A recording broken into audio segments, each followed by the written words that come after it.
Welcome to the Speak Like a Leader podcast with John Bates.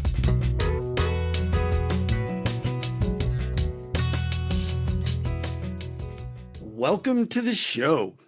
With me today is someone that I respect quite a bit. And we just did an event together, which was something that I have been dreaming of doing for years. And we got people together. We worked with them on their messaging. We worked with them on their media mastery, everything from what is their one idea we're spreading to what are their media messaging points and how do they get those across.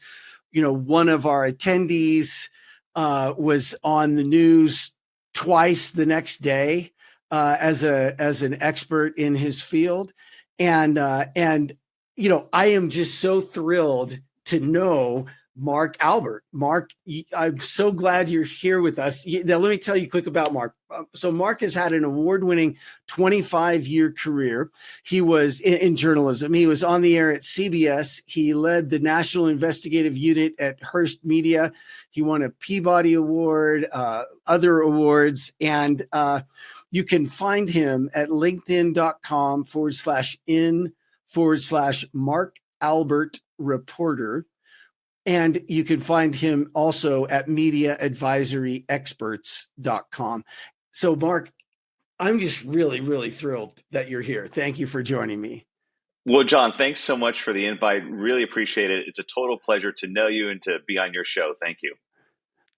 And, you know, today we're going to talk about a few things, but we are going to focus on misinformation and disinformation because we realize that we have a shared passion about that. Now, Mark, you've actually taught classes on how to uncover and detect misinformation and disinformation as in places as far-flung as Vietnam, and you've done that here in the United States. I think we need more of it everywhere.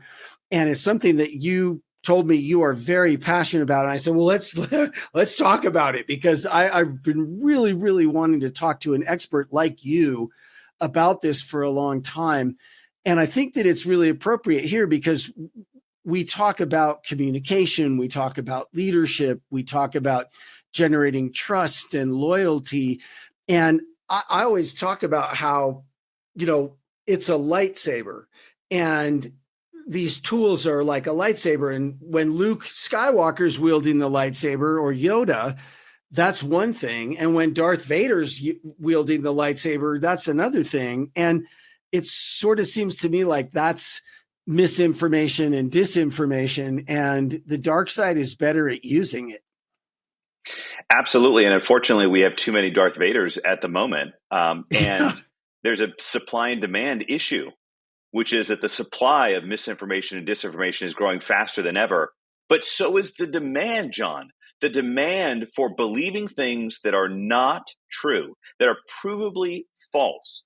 It would be as if all the Jedi wanted to go to the dark side because they found it more attractive than reality. That's the issue for our society today, is that millions and millions of people are being duped by misinformation and disinformation willingly. They are willingly subscribing to information that is false, to an alternate reality. And it has corrosive, divisive effects on our society. Well, okay, so you just framed it really well. And that is one of the things that you said that I think I knew, but I never really got until I heard you say it like that, which is that the supply is through the roof, but the demand is there. And you know, I wonder what you think about this. I've been saying for a long time that I think it is a real tragedy that we took our most brilliant technology minds, put them into places like Facebook and YouTube and Twitter, and had them focus on AI. And what they ended up creating, kind of by accident, but given what their goal was to get people to stay on those platforms more, they ended up creating AI that purposefully radicalizes us. If I come in and I lean slightly left, it pushes me out to the radical fringes of the left. If I come in, I'm a little bit to the right, it pushes me out to the radical fringes of the right, because that's what's going to get more engagement. And so, that speaks to this demand problem of people, like, the way it seems like the way our brains are wired, we're more drawn to that stuff. Well, first of all, let's just be very clear and say that there are some amazing benefits from the social media networks that have been created. We Yeah. use it in journalism all the time to find sources and voices that we would never hear from otherwise. Yeah. And the fact that you can reconnect with somebody from 40 years ago because somebody knows somebody on Facebook Yeah. is an incredible fact. Yeah. And the reality is that we have never had access to more information as a society than we do right now. And that's an incredible thing. Unfortunately, as you alluded to, people can be predisposed to go down the rabbit hole. And the algorithms for tech companies, just like Coca-Cola or Baskin Robbins or any name brand, they want you to use more of their product, right? I mean, that is the Yeah. core of a private business. They want you to use more of their product. And so the tech companies have become very, very, very good at tweaking those algorithms and giving you what you need to know. But I got to tell you, John, I've got a stack of newspapers right next to me because I still get 3 delivered to my door every day. I love And that. and well, listen, because when you look at the Wall Street Journal, for example, when you look at the Washington Post, when you look at USA Today, New York Times, all these other newspapers, think of what's happening. It is not an algorithm. It is not. It is a team of professional journalists who have gone to school. They have standards. They have certifications. They have ethics principles. They are gathering all day long news that is the most newsworthy, the most important that they have put together for society. It's like a holistic buffet. And you can use the sections in the paper that you want. You can read just like a newscast. You can jump around and watch the pieces you want. The problem, as I see it, is that there are so many now information sources. Some are social media, some are other places, where you can just get all the ice cream you can eat, no matter how bad it is for you, or corrosive, or high Yeah. fat and high calorie. Where are you getting your holistic, well balanced sources of information? And in our society today, it is incredible. You can be steeped in exactly the subject, exactly the vertical, exactly the niche that you want to all day long. But think of everything you're missing if all you eat is ice cream. Think Yeah. of all the meats and the vegetables and the dairy and the grain, everything your mother taught you. You can't Yeah. have dessert until you have a well-rounded meal, right? Right. That's what I worry about in our information ecosystem. So many people are skipping right to dessert and they're missing all the other things that keeps their body healthy. We have to do the same for our mind. How are we keeping well-informed and getting healthy information that is accurate, full of context and guidance, and is not by default seeking to mislead us? Yeah. Okay. All right. So, uh, I mean, how do we do that? So you have to be a discerning news consumer. This puts the onus on you. Just like a citizen has a responsibility to vote and be well informed in a society, in a free society, you Yeah. have a responsibility to have a certain amount of media literacy, a certain amount of discernment in the information you consume, right? Just like you have to have discernment in your diet, you can't have crap all the time. You need to seek out now in this new information environment well-rounded sources. And if you don't want to do that, if you don't want to spend the time, subscribe to a local newspaper, listen to your local public radio, watch your local newscast, you have to seek out these independent sources of news. And here is a rule of thumb, John, that applies no matter what source you go after. If you read a piece of information, maybe it's on social media, maybe it's in a feed, maybe it's in a news source, and immediately you feel a strong emotion of rage, of anger, of hate, that's when you need to take a step back and take a breath and say to yourself, wow, I think someone's trying to manipulate me for profit, for clicks, for gain, for their own political motivations. Yeah. That is not what independent journalism seeks to do. Independent journalism seeks to report the facts and provide you context so that you can be a well-informed consumer. But disinformation, particularly, seeks to mislead maliciously for core motivations of hate, divisiveness, clicks, profit, etc. So the next time you're reading something on your favorite information platform, if it evokes a visceral, strong emotion, I want everyone listening to stop and realize there's a high probability they are being manipulated. It's on you as the news consumer, to figure out if you're being manipulated or is this a trustworthy source of information. So that's really good. And it makes me think about something that I got more aware of recently that I've been talking about, but I hadn't realized exactly what I was saying. So I've been saying for a long time that it seems like, the left, that is just the extreme left has gone so far around, and the extreme right has gone so far around that they've just met again, like having gone all the way around, like, so there's, in a lot of ways, to me, it's like a circle, and there's almost no difference between the extreme left and the extreme right, except for the direction they approach that crazy point to. And what I read recently that had an impact on me is that,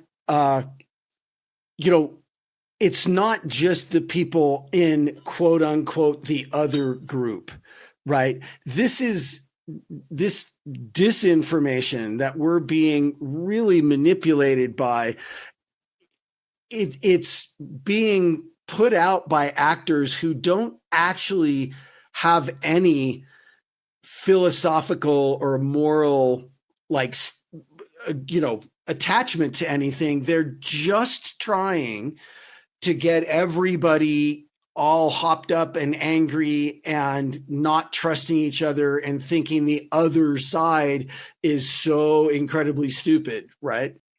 So as you were talking, I wanted to look up some research that I just saw the other day, and I'm going to mention it here in a moment. But Yeah. what you're talking about is that essentially everybody has a motivation when it comes to disinformation. The people purveying the disinformation are either trying to seek to mislead you for profit, money, clicks, manipulation, divisiveness, whatever. And so what we're seeing is, especially in a political season, right? We're taping this just weeks before the general election in 2024. Yes. So we are seeing waves and waves of disinformation. So you're right that there is this base motivation. People are actively seeking to mislead you. Now, I want to get back to something you said in the lead up to this question, which is about polarization far on other side. And I would agree that parties have evolved. However, there's just a survey out this week. It was yesterday, right before we're taping this podcast, called the American Values Survey. And there is a distinct difference that they have found in the polarization. And the survey found that Republicans are far more likely, almost twice, to support political violence. Now, in this country, political violence has been verboten, right? We had the 60s. Yes. We had the early 70s. We had the Reagan attempted assassination in 1981. There had not been another physical attack on a president since Donald Trump in the summer of 2024. And so while you're right that there are extremes on both parties, or really all parties, right? Because there are more than just two parties in America, although those are the two major ones. There is a distinct difference in the tenor and the tone this year and what the rank and file in those parties are willing to condone and what they're willing to condemn. And another thing I wanted to mention is, and this is another research survey that just came out. This is really fascinating. It's from Science Direct. It goes to the heart of what we're talking about. Speaking of disinformation and misinformation on tech platforms, this research study, scientific research, found, get this, 0.1% of users on social media, 0.1%, that's 1/10 of 1% of social media users shared 80% of the disinformation and misinformation we find on social media. That is stunning. Yes, I saw that. I saw that yesterday. That is stunning. And,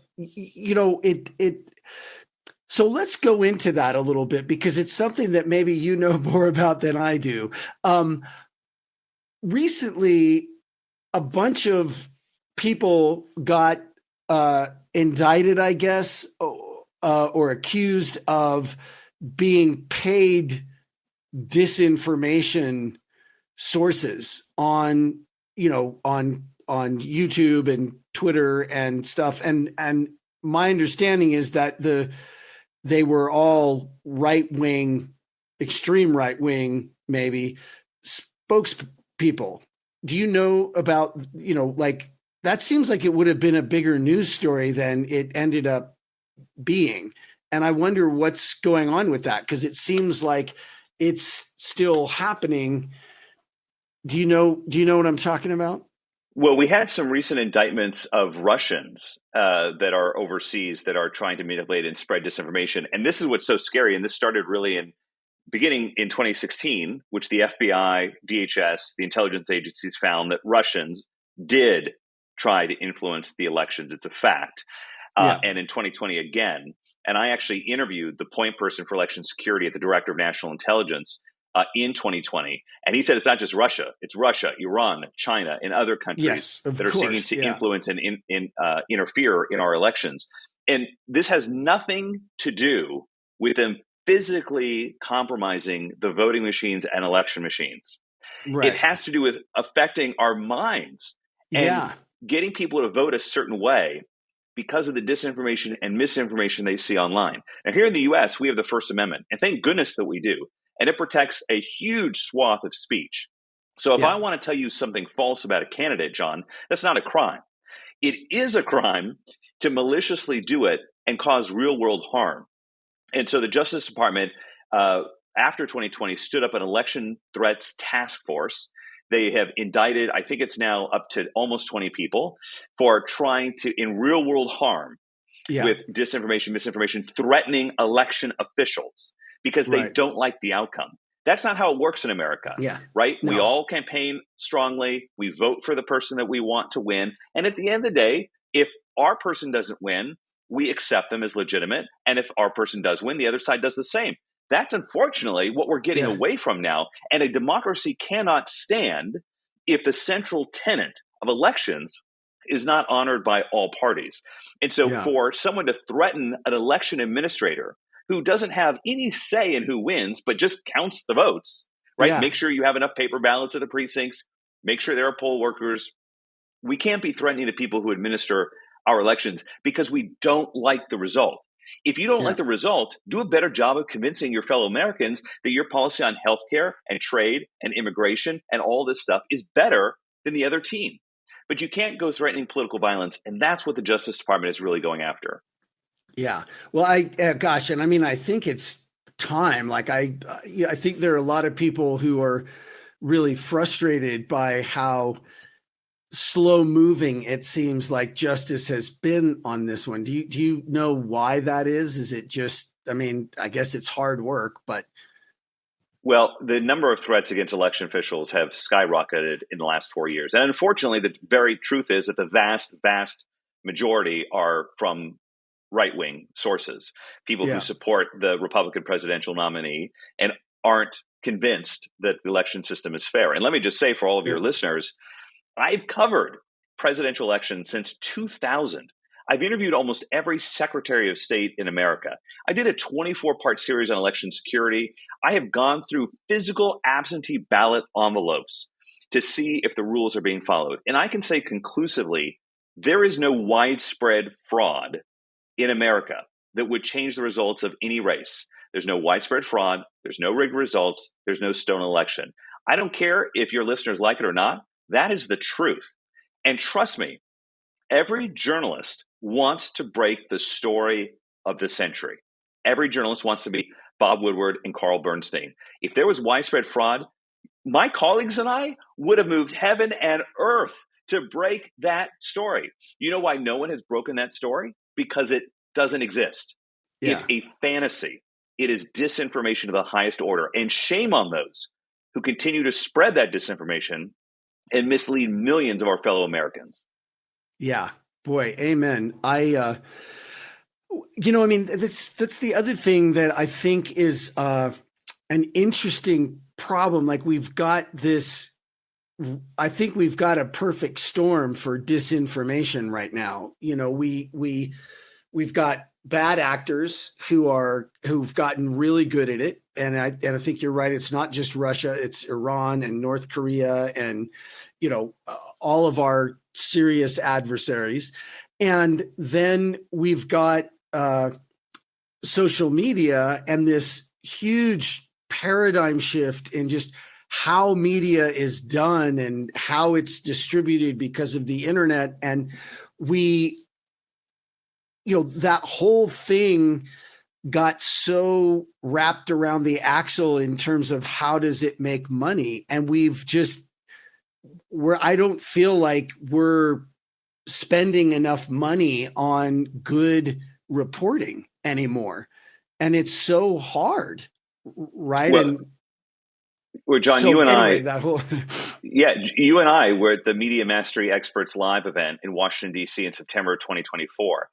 And yeah, this is to help people with their public speaking, their media training, their leadership communications. And one of the yeah, slides that I put up on the screen, and I'm actually looking at it right now, was a survey in July of 2024 by Reuters about the most trusted sources of news. Do you know yeah, what the number one most trusted source of news is? And that's local television news. At 62%, Americans trust local television news. And of course, I was in yeah, local television news for a very long time. Number two is local newspapers, very close behind at yeah, 58%. yeah, Then ABC News, BBC, CBS, it goes on and on and on. You know what's not on the yeah, list? Any social media platform. yeah, So right. lot of us know that social media platforms are not to be completely trusted with the information we see in our feeds. And yet we stop following and subscribing to trusted sources of information. And we deliberately go to those that are not to be trusted or as Yeah, trusted. yeah, That yep, is because so many Americans no longer want to pay for news and information, which to your point means there's less money for journalists to spend on journalism. We have yeah, lost almost half of journalism jobs in America since 2000. So in a quarter century, we're down almost half. The number of yeah, newspapers in America are now less than the number of what we call sort of pink slime news websites. They're fake. yeah, They look like yeah, a website, but they have an yeah, ulterior motive and they have a bias. So it's yeah, not that we don't have hardworking journalists, and a lot of them working every day to bring you the truth. The problem is that the society has decided not enough of us want to pay for the journalism that is done. It's easier and cheaper to look at that fake ice cream and yeah, popcorn stuff that we see in our feeds all day long, and yeah, that is corroding our information system. It's corroding our media literacy. It's corroding the sense of shared reality that we have. No wonder people think these outlandish things like that the US government can control hurricanes and the weather and only sent them to right wing communities to hurt the vote against Donald Trump. That's ridiculous. It's cuckoo. And yet, so many people believe this. And that has a direct correlation, John, with the number of Americans that no longer subscribe to any trusted information sources like journalism. Oh, so I mean, and this is a really, really, really big problem on so many levels. I think one level is that we're starting to see, at least I believe I'm starting to see, just people acting really badly because we don't have any kind of shared reality anymore. Like people like stuff that used to just seem really unacceptable. People are doing that to each other. People just acting badly to each other out there in public. And so I feel like we've lost this shared reality and this shared sense of what's ethical and what's okay and what's acceptable and how we act in a civilized society. And then, I also think that losing that some sort of a shared reality in a democracy is super dangerous. I mean, it's called the fourth estate, and it's right, and it's an important piece of having democracy work. Do you want to talk about that? Like, I think we've all heard the fourth estate. I think maybe a lot of people have forgotten the importance of it. Right. And so, just to your point, the reason we have people in large part acting badly is because there's a permission structure to do so now. People Yeah. in power or of high prominence lack Yes. shame. Yeah. And those people who are acting out, they're making fun of disabled reporters. They are Yeah. making fun of people who don't look like them or sound like them Yeah. or live like them. And that gives permission all the way down the line Yep. for people to act that way. Well, if that person on the national stage is going to do that, I can do it too. Yeah. And that is corrosive to our society when our national leaders or people in prominence, I'm not just saying politicians, people in prominence, Yeah. don't act with ethics, shame, morals, a sense of responsibility with their heightened platform. Well, and we talked about that at Media Mastery Experts as well. I have a slide that says mirror neurons. And it's one of the most fundamental pieces of neurobiology that I talk about.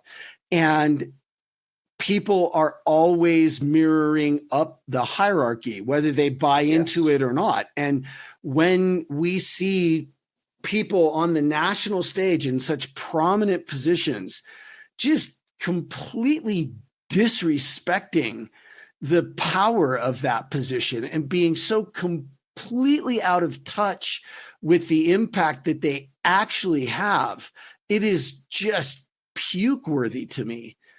Like, and it just washes through all of society. If we wouldn't teach our children to act that way, why are we allowing it from our leaders? I don't know. But it's now become not only accepted, John, it's become celebrated by some of society. Yeah. That's my guy. That's my person. Yeah. Let's get him. Yeah. Right. And there's calls for political violence at some political rallies now. And it is woe upon us if we allow this to continue, because a democracy cannot stand with this type of division. And so many people say America is the greatest democracy in the world. Well, you've got to back it up. You've got to prove it. Every one of us who's a citizen in this country has to do our part. And a large part of that is media literacy. You talked about the fourth estate. Why is journalism called the fourth estate? Because in traditional Britain, there was the clergy, there was the nobility, and the commoners, the three estates of society, right? Clergy, nobility, commoners. And then the press was meant to be a watchdog over those. So it was called the fourth estate, shining the light on the different parts of society, holding people accountable. So that name has stuck. And whether you like a story or not, I don't care. If the story is fair and accurate and well reported, provides different sides and context, that is the journalist's job. The framers wrote this in the Constitution of the United States. If George Washington and John Adams and Thomas Jefferson, all the rest, thought it was so important to have freedom of the press, why don't people today believe it? If the rest of the Constitution is good enough for you, the Second Amendment, the Fourth Amendment, all the other amendments, the preamble, Article 1, Article 2, then why is the First Amendment something to be spat upon? There is no free society in the world that does not have a free press. Journalists are essential and vital to a democracy. Why? Because they tell you what power will not. They hold accountable those that act in the public's name. They shine a light on corners where people don't want you to see. And John, one of the greatest sayings is, the best disinfectant is sunlight. Sunshine is the best disinfectant. That's what journalists bring. So if you want to support democracy, if you want to support this great country, if you want to support the ideals that the founders of the United States of America stood for, support local journalism. Subscribe to a newspaper, watch your local TV news, look up a independent media digital outlet, listen to public radio, consume journalism. That is our guiding light. Yeah, I think that's a really, obviously heartfelt and I think super, super important. I think one of the things that we forget that, is one of those great sayings from the Revolutionary War and probably from other places too, but that whole thing of like, if we don't hang together, we will certainly hang alone. Yeah, I And think it's if we don't stand together, we'll hang alone or something like that. Yeah, yeah, exactly. If we don't stand together, we will certainly hang alone or something like that. But I think that that seems like, oh yeah, well, that made sense back then in that circumstance. No, that makes sense now too. The reason that we are such a great nation and that we have so much going for us is because we hang together, and we stick together. And if I mean, there's nothing in the world that would make Russia and Iran and China and the people the countries that really have turned into adversaries. I was just listening to um, a conversation on the news yesterday about how Rahm Emanuel was talking to Sam Harris, and he was saying, like China has turned into an adversary. They're not just a competitor anymore. Like they view us as adversaries, and we haven't kept up with that very well. And I feel like we're at war with Russia and we just haven't admitted it yet, And there are a lot of outside forces that would love to see the United States tear itself apart with a civil war and, destroy our institutions and have us not trust them anymore. And we need to stand together. Whether we agree on everything or not is not the point. Agreeing that we've got a great experiment in democracy that we want to keep going, I think, is the big thing. John, who wins if America is divided? Many of the countries you just mentioned: Russia, Yeah. China, Iran, Yep. North Korea. I can go down the list. There are some countries that in public say they're our friends, that they're not the friends of the United States. Who benefits from the division? Think about that next time you read something that makes you really mad about the other side here in Yes. America. And there's a certain presidential candidate that is now called fellow Americans the enemy within. You know Within. who the Yeah. enemy within is? Is the Afghan national who, according to authorities, was directed by ISIS from Oklahoma to try to strike on Election Day 2024. That Yeah. is the enemy within. The people who bombed the World Trade Center, the Yeah. people who are trying to do mass shootings and mass killings, those are the enemy within. Yeah. Our fellow Americans that don't vote for you are not the enemy from within. Yeah. We're Americans. And I've traveled to 88 countries so far. I'm trying to get to them all. 88 Yeah. countries. And you know what? Not one of those countries is made up of immigrants from around the world. They all have their own language, their own culture, right? Their own history. Many go back thousands of years. Yeah. America does not go back thousands of years. America doesn't even go back very many hundreds of years. The difference about America is that the founders and the pilgrims came here where everybody could practice their own religion, where everybody could practice their own political beliefs, where it didn't matter where you came from, but we were the melting pot, that you could come here for a sense of freedom and not have to bend the knee to a king, not have to bend the knee to a church, not have to follow the dictates of some unelected monarch. This is a unique country, not just in the world today, John, but in the Yeah. history of the world. All of And that humanity. Yeah. unity has carried us together now for more than 225 years. In 2 years, we're about to celebrate the 250th anniversary of the signing of the Declaration of Independence, 1776. So in 2026, Yeah. that is a remarkable achievement for a country that had no shared history before it began. Yeah. And this country can only survive if its citizens are well informed and realize that we may have struggles, but the thing we share in common is that we want to make this great society work. That's the United States of America. The first word is united, and divided we will fall. Yeah. I couldn't agree more. So listen, we have about, just a few more minutes left here. Is there anything that I didn't ask you about or anything that we should talk about before we go? Here's what I would say. I would say that whether it's this political year, 2024, or someone's listening to this podcast in 5 or 10 years from now, Yeah. Yeah. which is that facts don't care about your feelings. They really don't. And so if you don't like something, that's not the fault of the reporter or the information laid out in front of you. If you don't like something, that is reality. And you can try to change reality, run for office, propose a law, change your community, start a food kitchen, do something for the betterment of society. But you can't attack the messenger, right? The old saying, don't shoot the messenger. Yeah. Journalism and journalists are trying to tell you the world as it is, not the way you want it to be, not the way you wish it was, but the world as it is today. You don't like it? Go try and change it. And John, as you are fond of saying, how are you adding value to someone today? What are you doing that brings value to someone else? Journalism and journalists do that every day by keeping our society informed. You don't like the information, it's not the journalist's fault. Go do something about it. But we need journalists and journalism and a shared reality. So I'll go back to what I said earlier. The next time you read a source of information, whether it's in a social media feed or somewhere else, and you get that strong emotion in your chest and up here, it's visceral. It starts right away. Hate, anger, rage, jealousy. I want you to take a step back. I want you to think about what John and Mark said. And I want you to take a step back, take a deep breath and think, am I being manipulated right now?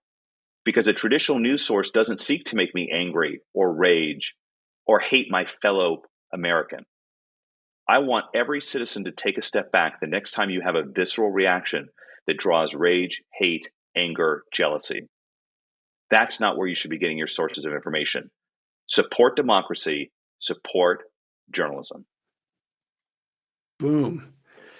Drop the mic. I really, really appreciate you joining me, Mark. I think this is super important. We're going to try and get this out very quickly. And I think that it's timeless. I mean, I think that this problem, unfortunately, is not going away anytime soon. And so I think that your advice is extremely important now and going forward. And I think that it would be really fun to, if you'd ever come back on and maybe give us some of the actual lessons that you taught in Vietnam and that you teach around here. Maybe we could do a follow-up show. And because I just think it's so important. I think if we don't solve this problem, we're never going to solve another problem on Earth again. This is how we work together. And if that's broken, we're in trouble. Well, here's the good news. It is a problem that we can solve, but it starts with you, with each individual. It starts with us and not being manipulated, not being duped for domestic or foreign actors that seek to divide us. There are just as many people in the U.S. as overseas that are trying to manipulate us, whether for profit or clicks or gain or whatever, political divisiveness. It starts with you. And so if you feel you're being duped and misled, and even if you don't realize it, is it really true that everybody else is wrong? Or could it be you? And having that self-awareness, having that ability to reflect back and realize, I don't want to be a victim. I don't want to be duped. I don't want to be misled. And I don't want to be Putin's pawn from Russia or Xi's pawn from China or someone else in Iran or wherever. I'm an American. And I deserve it to my fellow citizens to make sure I am informed and I'm getting trustworthy, accurate sources of information. That's everyone's job. We can solve this if we do that. I love it. I love it. I love it. Good. Well, so Mark, thank you very much for joining me today. And I will look forward to doing a follow-up if you're up for it. Because I just think this is so important. And I appreciate your comments are brilliant and wonderful. And thank you very much. Well, thank you so much, John, for devoting an entire show to misinformation and disinformation. That is the value that you have added to your audience today. And I hope it'll be just as germane going forward, and that everyone who listens to it will take it upon themselves to have responsibility for finding trusted sources of information so we can continue to be united. Awesome. Thank you. Thank you, Mark. And thank you for joining us today. And I will see you next time on livelikealeader.show. Thank you for joining the Speak Like a Leader podcast. Go be awesome.